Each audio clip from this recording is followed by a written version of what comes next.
ఇదివరకు cab book చేయాలంటే Uber, Ola గుర్తొచ్చేవి. ఇకపై ఆ పేరు మారబోతుందా? అమెరికా కంపెనీలకు భారత్ నుంచి గట్టి పోటీ వస్తుందా? డ్రైవర్ సంపాదనలో 30% తీసుకునే యాప్లకు ప్రత్యామ్నాయం సాధ్యమేనా? ఈ ప్రశ్నలన్నిటికీ సమాధానంగా భారత్ టాక్సీ అనే కొత్త యాప్ దేశంలో రాబోతుంది. ఆ యాప్ వివరాలేంటో తెలుసుకుందాం.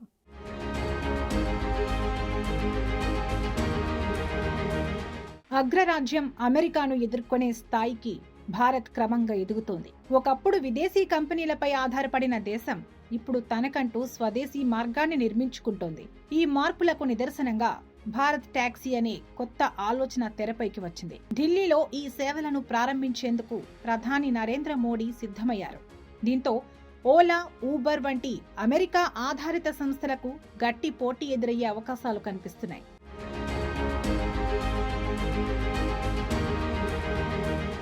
ఇది కేవలం ఒక టాక్సీ సేవ మాత్రమే కాదు, దేశీయ ఆర్థిక వ్యవస్థను బలోపేతం చేయాలనే సంకల్పానికి సంకేతమని చెప్పవచ్చు.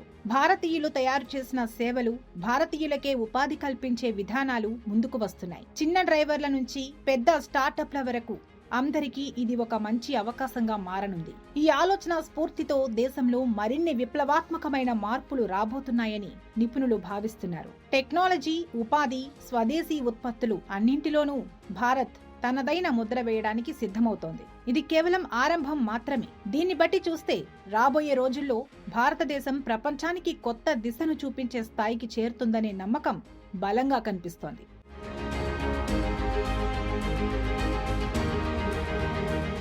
ఇది కేవలం టాక్సీ యాప్ మాత్రమేనా? డ్రైవర్లే యజమానులుగా మారితే పరిస్థితులు ఎలా ఉంటాయి? జీరో కమిషన్ నిజంగా పూర్తి ఫేర్ డ్రైవర్లకే దక్కుతుందా? ప్రయాణికులకు ఎంత భద్రత ఉంటుందనే కోణంలో విశ్లేషిద్దాం. దేశంలో ప్రారంభం కానున్న Bharat taxi app zero commission మోడల్లో పనిచేస్తుంది. అంటే డ్రైవర్లు పూర్తి ఫేర్ మొత్తం తీసుకోవచ్చు. ఇది ఒక కోఆపరేటివ్ ట్రావెల్ సర్వీస్. సహకార టాక్సీ కోఆపరేటివ్ లిమిటెడ్ అనే సంస్థ దీన్ని రన్ చేస్తోంది. ఇది ఎంఎస్సిఎస్ యాక్ట్ 2002 కింద రిజిస్టర్ అయింది. దీని ప్రత్యేకత ఏంటంటే ఇది ప్రపంచంలోనే మొదటి డ్రైవర్లు పూర్తిగా ఓన్ చేసే నేషనల్ మొబిలిటీ ప్లాట్ఫామ్. ప్రభుత్వంలో ఒక్క షేర్ కూడా ఉండదు. డ్రైవర్లే ఓనర్లు, వాళ్లే గ్రోత్ లో భాగస్వాములవుతారు. ఇప్పటికే ఢిల్లీ, గుజరాత్ లో 51,000 కంటే ఎక్కువ డ్రైవర్ మెంబర్లు రిజిస్టర్ అయ్యారు. ఈ యాప్ బీటా స్టేజ్ లోనే ఇంత స్థాయిలో నెట్వర్క్ ఏర్పడింది.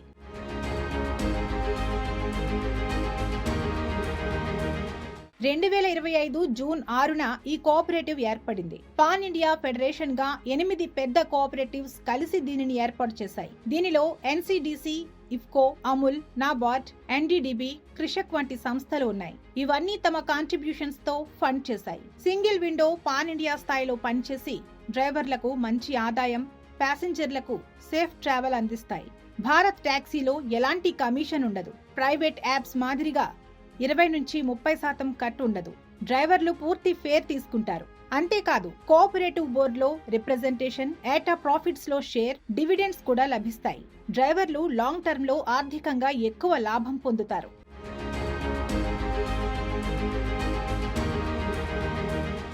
యాప్ ఢిల్లీ, గుజరాత్ ప్రాంతాల్లో ఆండ్రాయిడ్ లో గూగుల్ ప్లే స్టోర్ ద్వారా డౌన్లోడ్ చేసుకోవచ్చు. ఐఫోన్ యూజర్ల కోసం త్వరలో వస్తుంది. త్వరలో ముంబై, బెంగళూరు, పూణే లాంటి సిటీలకు ఎక్స్పాండ్ అవుతుంది.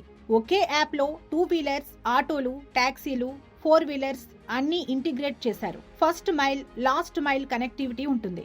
యాప్ ఇంటర్ఫేస్ కూడా ఈజీగా ఉంటుంది. తక్కువ pricing, real time tracking, multilingual support అందుబాటులో ఉంది. ఈ యాప్ ద్వారా డ్రైవర్లు, ప్యాసింజర్లు ఇద్దరూ సేఫ్ గా ఉంటారు. ఇది ఇండియాలో మొబిలిటీని పూర్తిగా మార్చేస్తుందని నిపుణులు భావిస్తున్నారు. భారత్ టాక్సీ యాప్ ను జనవరి 1, 2026న ఢిల్లీలో ప్రధాని మోడీ ప్రారంభించనున్నారు. ఆ తర్వాత దేశవ్యాప్తంగా అనేక నగరాల్లో విస్తరించనుంది.